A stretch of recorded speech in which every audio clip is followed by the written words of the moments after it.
திருச்செந்தூர் கோயில் யானை தெய்வானை 3 நாட்களுக்கு பிறகு இன்று இயல்பு நிலைக்கு திரும்பியுள்ளது. இதனிடையே வனத்துறையின் அனுமதியின்றி இந்த யானை வளர்க்கப்பட்டதாக அமைச்சர் பொன்முடி இன்று தெரிவித்துள்ளார். தகவல்களை விவரிக்கிறார் செய்தியாளர் ராமசுந்தரம்.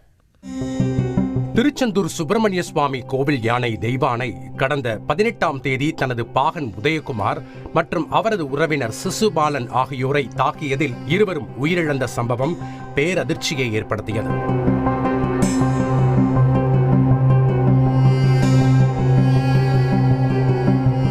இந்த சம்பவத்திற்கு பிறகு கண்ணீருடன் சோகத்துடன் காணப்பட்ட தெய்வானை சரியாக உணவு சாப்பிடவும் மறுத்தது.